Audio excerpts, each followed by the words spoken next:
Selamat pagi Bu Ina. Jadi saya ini mendapatkan tugas untuk mengerjakan modul 3.1 calon guru penggerak angkatan ke-7. Dalam demonstrasi kontekstual ini saya mendapatkan tugas untuk mewawancarai ibu sebagai pimpinan saya di sekolah. Baiklah, perkenalkan saya selaku pimpinan SMA PGRI Kasian. Nama saya Lili Sulistiawati. Saya akan jawab pertanyaan Bu Ina, silakan. Terima kasih Bu Haji untuk kesempatan yang telah diberikan kepada saya. Jadi pertanyaan yang ingin saya sampaikan kepada selaku pimpinan adalah bagaimana selama ini Ibu dapat mengidentifikasi kasus-kasus yang merupakan dilema etika ataupun rujukan moral. Ya, terima kasih Bu Ina atas pertanyaannya. Jadi dilema etika adalah terjadi ketika seseorang dihadapkan pada dua pilihan, benar lawan benar, artinya benar secara moral tetapi bertentangan dengan hal yang sering dijumpai dalam proses pembelajaran. Sedangkan rujukan moral terjadi ketika seseorang dihadapkan membuat keputusan antara benar dan salah untuk bertindak dengan cara tertentu. Begitu Bu Ina.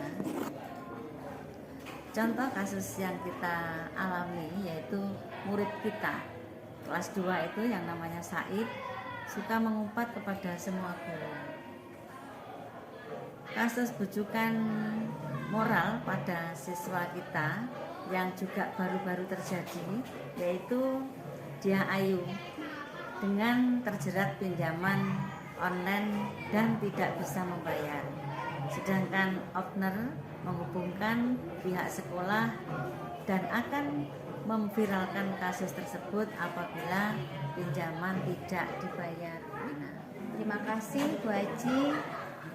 Kemudian pertanyaan selanjutnya adalah bagaimana selama ini Ibu dalam menjalankan pengambilan keputusan di sekolah kita, terutama untuk kasus-kasus di mana ada dua kepentingan yang sama-sama benar atau sama-sama mengandung nilai kebajikan. Kita harus identifikasi setiap permasalahan yang terjadi, dan saya tidak sendirian dalam mengambil keputusan. Saya melibatkan wali kelas, ada guru BK, dan juga ada wakasek kesiswaan. Sehingga kita akan musyawarah dalam pengambilan keputusan supaya hasilnya lebih efektif. Terima kasih Bu Haji.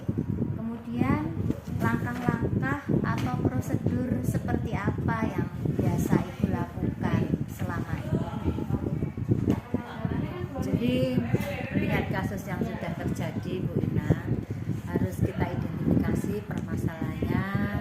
Misalnya seperti murid kita yang namanya Saib yang sering mengumpat itu, apakah itu mengumpatnya dilakukan dengan unsur kesengajaan atau dianggap sesuatu yang sudah biasa. Terima kasih Ibu. Memang seringkali dalam kehidupan kita di sekolah ini kita seringkali menemui kasus-kasus dilema etika seperti halnya yang telah terjadi pada Saif. Kemudian hal-hal apa saja Bu yang selama ini merupakan tantangan dalam pengambilan keputusan Ibu pada kasus-kasus dilema etika? Baik Bu, tantangannya adalah ketika mengambil keputusan harus konsisten dan terus-menerus untuk mengawasi dan mengevaluasi apakah anak tersebut ada perubahan atau tidak melalui wali kelas. Terima kasih Bu. Jadi memang yang terjadi pada Saif ini yang suka mengumpat kepada bahkan semua guru itu tentu tidak kita kehendaki. Jadi kita berupaya mengambil segala cara lewat keputusannya Bu Haji selaku pimpinan saya di sekolah supaya anak ini berubah menjadi baik ya Bu. Iya, betul Bu. Terima kasih Bu, mohon izin untuk menyampaikan pertanyaan selanjutnya. Apakah Ibu memiliki jadwal tertentu dalam sebuah penyelesaian kasus dilema etika? Apakah Ibu langsung menyelesaikan di tempat ataukah memiliki sebuah jadwal untuk menyelesaikannya dalam bentuk atau prosedur seperti apa Bu? Baik, tidak ada jadwal khusus Bu Ina yang saya lakukan untuk menyelesaikan masalah-masalah murid. Akan tetapi jadwal sekolah setiap hari Senin sampai Sabtu kami manfaatkan sebesar-besarnya untuk kepentingan dan kebutuhan seluruh proses pembelajaran. Jadi apa saja yang bisa kami lakukan pada jam di sekolah yang harus kita siapkan untuk masalah-masalah. Terima kasih Bu. Ibu, selama ini faktor-faktor apa saja yang mempermudah atau membantu Ibu dalam mengambil keputusan dalam kasus-kasus dilema etika di sekolah kita Bu? Baik Bu, pastinya setiap keputusan tidak berdasarkan kemauan saya sendiri ya. Saya pasti melibatkan semua pihak yang berkepentingan, misalnya dengan wali kelas, dengan guru BK, dengan wakasek kesiswaan. Jadi ide-ide atau masukan-masukan bisa saja berasal dari guru-guru yang lain, sehingga keputusan yang diambil bisa diterima oleh semua pihak dan dilaksanakan secara efektif. Dan kita juga meminimalkan resiko apabila keputusan yang saya ambil sudah berdasarkan musyawarah. Ibu, semua yang sudah Bu Haji utarakan tadi saya catat. Kemudian dari semua ulasan tadi, kira-kira pembelajaran apa yang dapat Ibu petik dari pengalaman Ibu dalam pengambilan keputusan dilema etika? Baik Bu, memang ada kepuasan tersendiri apabila dalam pengambilan keputusan yang melibatkan semua pihak melalui musyawarah, semuanya kita maksimalkan. Terima kasih Bu Haji, Ibu selaku pimpinan di sekolah saya sudah memberikan banyak ilmu khususnya dalam hal pengambilan keputusan. Sangat bermanfaat bagi saya terutama dalam pembelajaran di kelas dan juga kehidupan saya sehari-hari. Terima kasih Bu. Apa yang saya sampaikan bisa diterapkan juga oleh guru-guru yang lain dalam proses pembelajaran yang berpihak pada murid. Terima kasih Bu sudah meluangkan waktunya. Saya izin kembali ke ruangan saya. Baik Bu.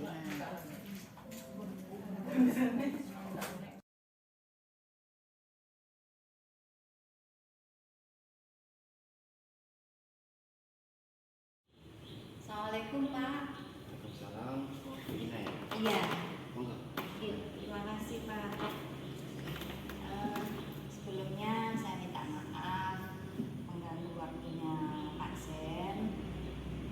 Seperti yang sudah saya sampaikan kemarin lewat telepon, saya minta waktunya Bapak untuk bertemu dan menyampaikan beberapa hal Bapak. Jadi saya ini mendapatkan tugas sebagai calon guru penggerak untuk mewawancarai kepala sekolah yang ada di sekitar tempat sekolah saya mengabdi Bapak.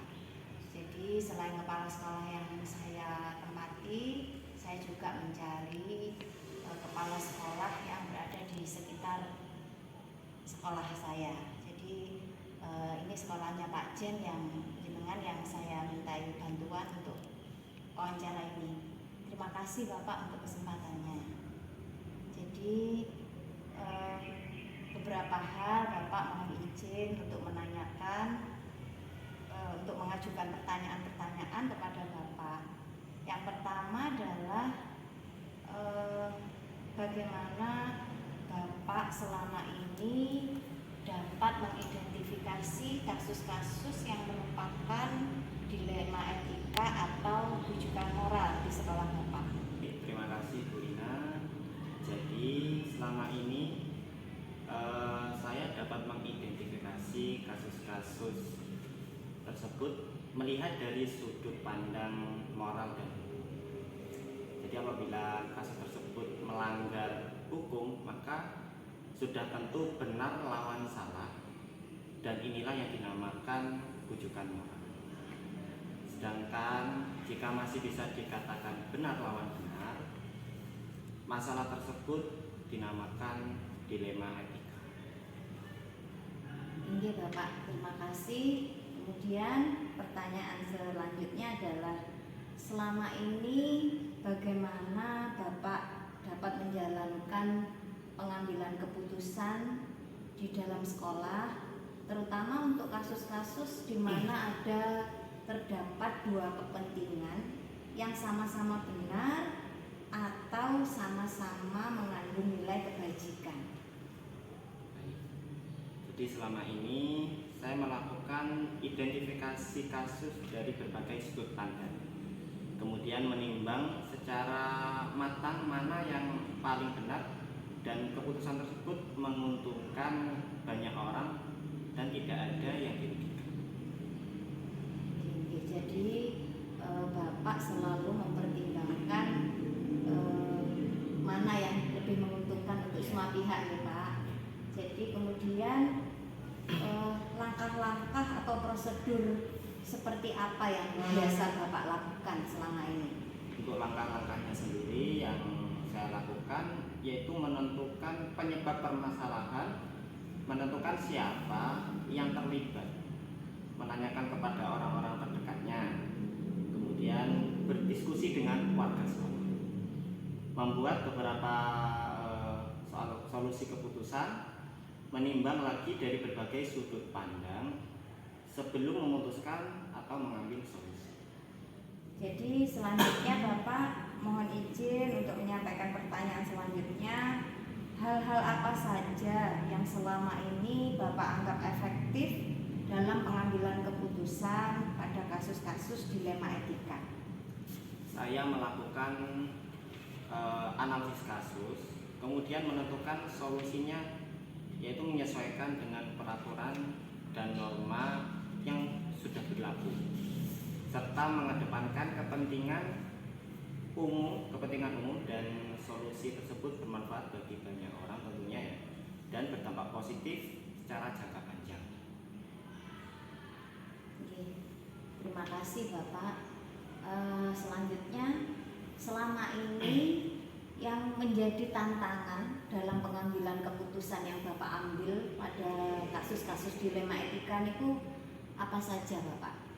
Kalau untuk tantangannya sendiri dalam mengambil keputusan itu mencari keputusan terbaik, karena keduanya merupakan masalah yang sama-sama benar. Dalam mengambil keputusan harus menguntungkan kedua belah pihak dan tidak merugikan salah satunya. Terima kasih Bapak. Jadi lebih mementingkan untuk kepentingan orang banyak ya. Kemudian apakah Bapak memiliki sebuah atau memiliki jadwal tertentu untuk menyelesaikan kasus dilema etika di sekolah Bapak? Apakah Bapak langsung menyelesaikan di tempat ataukah memiliki sebuah jadwal tertentu untuk menyelesaikannya? Bentuk dan prosedurnya kira-kira seperti apa nih Pak yang selama ini jenengan jalankan? Jadi untuk memutuskan masalah tergantung masalahnya. Jadi kalau masalahnya itu ringan, biasanya langsung saya putuskan. Namun jika masalah itu berat, saya melakukan sesuai langkah-langkah yang disebutkan tadi. Jadi yaitu menentukan siapa yang terlibat, menanyakan kepada orang-orang terdekatnya, kemudian berdiskusi dengan warga sekolah, membuat beberapa solusi keputusan, menimbang lagi dari berbagai sudut pandang sebelum memutuskan atau mengambil solusi. Terima kasih Bapak. Selanjutnya adalah, adakah seseorang atau faktor-faktor yang selama ini mempermudah Bapak atau membantu Bapak dalam pengambilan keputusan dalam kasus-kasus dilema etika ini, Pak? Baik, dalam mengambil keputusan, saya itu selalu mengajak warga sekolah, baik dari wali murid, guru kelas, guru mapel, wakasek yang mempunyai kedekatan personal terhadap orang yang mengalami permasalahan tersebut, sehingga banyak membantu dalam mencari alternatif solusi. Terima kasih Bapak. Ini pertanyaan saya yang selanjutnya adalah yang terakhir.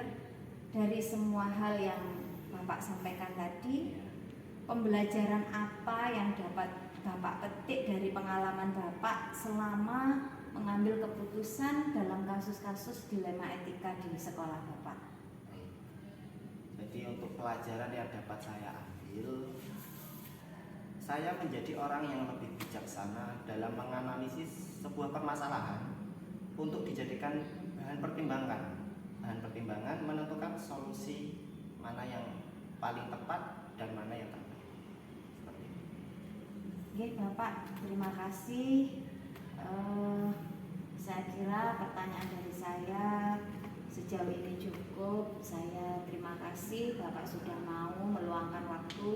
Mudah-mudahan apa yang Bapak sampaikan bisa bermanfaat bagi saya khususnya. Jadi sekalian saya mohon pamit ya Pak. Monggo. Assalamualaikum.